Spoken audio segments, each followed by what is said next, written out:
তোমরা কি জানো কৃষ্ণনগরে বারদোল মেলা উৎসব কেন হয়? 250 বছরে পুরনো এই মেলার জুড়ে রয়েছে অনেক কিছু ইতিহাস। রাজা কৃষ্ণচন্দ্র কেন শুরু করেছিলেন এই বারদোল মেলা উৎসবটি, সমস্ত কিছু তথ্য তোমাদের সকলের সাথে আজকে আমি শেয়ার করে নেব। এই কৃষ্ণনগরে বারদোল মেলা উৎসবটি দেখবার জন্য আমি যেরকম পৌঁছে গেছি, সেরকম অসংখ্য মানুষ নানান স্থান থেকে কিন্তু এসেছে এই বারদোল উৎসব মেলাটি আনন্দ উপভোগ করতে।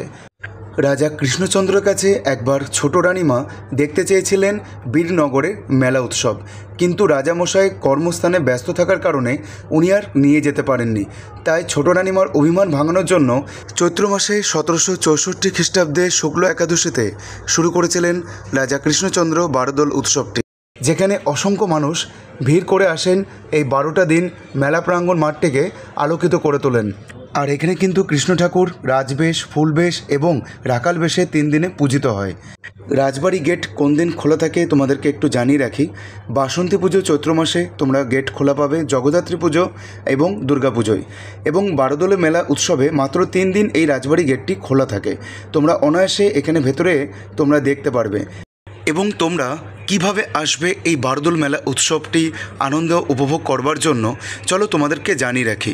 তোমরা যদি শিয়ালদহ স্টেশন থেকে আসতে চাও, তোমাদের কৃষ্ণনগর যে লোকাল ট্রেনটি রয়েছে, তোমাদের নামতে হবে কৃষ্ণনগর জংশন।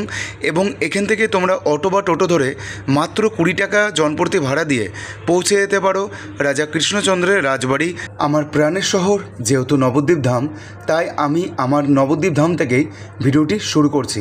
দূরে দাঁড়িয়ে আছে কৃষ্ণনগরে বাসে উঠে পড়েছি। আমার ভাড়া নিল কৃষ্ণনগরে যাওয়ার জন্য মাত্র 25 টাকা। পৌঁছে গেলাম কৃষ্ণনগর এবং এখান থেকে আমি 10 টাকা টোটো করে পৌঁছে যাব কৃষ্ণনগরে কৃষ্ণচন্দ্র রাজবাড়িতে।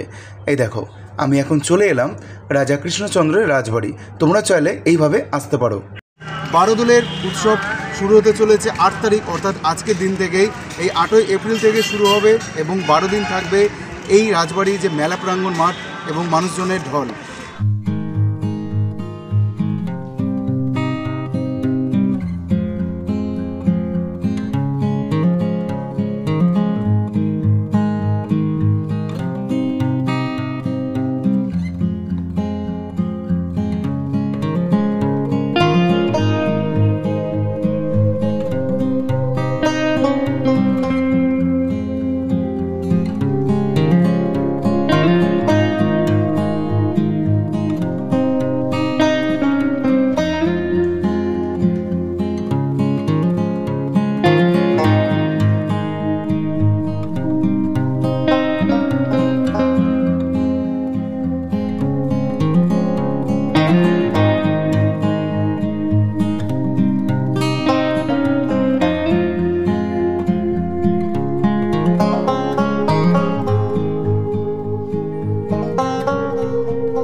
এখানে এসে একটু মনটা খারাপ হয়ে গেল।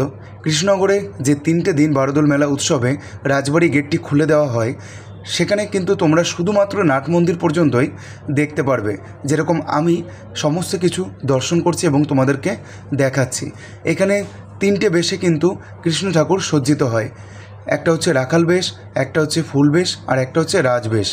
আমরা তো ঠাকুর নিদর্শন করছি, 12 রকম ঠাকুর এখানে কিন্তু এই নাট মন্দিরে সাজানো রয়েছে। সব কিছুই কিন্তু কৃষ্ণেরই রূপ। যেহেতু মনটা কেন খারাপ হলো এবার তোমাদেরকে বলি। নাট মন্দির পর্যন্ত আমরা কিন্তু এখানে ঠাকুরটাও দেখতে পারবো। এর বাইরে যে রাজবাড়ি ভেতরে অংশ রয়েছে, সেখানে কিন্তু এখন কাউকে আর অ্যালাউ করছে না, অর্থাৎ যেতে দেওয়া হচ্ছে না। সিকিউরিটি গার্ড রয়েছে ওইখানে, আমাদের কাউকেই যেতে দেয়নি, তাই মনটা একটু খারাপ। বাসন্তী পুজো উপলক্ষে কিন্তু রাজবাড়ি নাট মন্দির এবং মন্দিরের ওপারে আর কি বাড়ি ভেতরেও খোলা ছিল, এখন কিন্তু সেটা বন্ধ করে দেওয়া হয়েছে। এই 3টে দিন শুধু নাট মন্দির পর্যন্ত তোমরা দেখতে পারবে। আমরা নাট মন্দিরের বাইরে থেকে তোমাদেরকে ভেতরে অংশটা দেখাচ্ছি। ভেতরে প্রবেশ করতে যেহেতু দেওয়া হচ্ছে না, তাই আমরা ভেতরে প্রবেশ করতে পারলাম না। যাই হোক, মনটা একটু খারাপ হয়ে গেল। তোমরা যখন আসবে বারদোল মেলা উৎসবটি দেখতে, তোমরাও কিন্তু এইভাবে বাইরে থেকে দেখে নিতে পারো। আর এখানে রয়েছে সুন্দর একটি রাজবাড়ির ভেতরে নার্সারি, যেখানে রয়েছে অসংখ্য গাছপালা এবং ছোট আমের শখা, আম ফলেছে গাছের মধ্যে দেখতে পাচ্ছ। আর এখানে দেখো লেবু চারার মধ্যে ছোট পাতিলেবু কিন্তু ধরে রয়েছে, অর্থাৎ রজনীগন্ধা পাতিলেবু। ক্যাকটাস রয়েছে এখানে। আর মনটা যাই হোক খারাপ লাগলো এখানে। চলো আমরা এখন এখান থেকে বাইরের দিকে।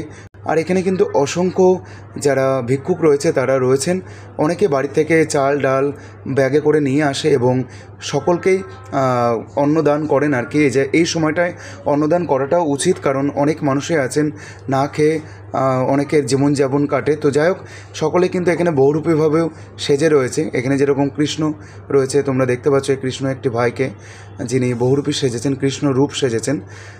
কেউ রয়েছে মা তারার রূপ। তো যদি ভিডিওটি ভালো লাগে, ছোট্ট একটি ব্লগ ছিল, যাই হোক ইনফরমেশন তোমাদেরকে দিলাম। যদি ভালো লাগে তাহলে পাশে থেকো, সাথে থেকো এবং লাইক শেয়ার করো বন্ধুদের সাথে, শেয়ারটা করে দিও। Tata, bye bye.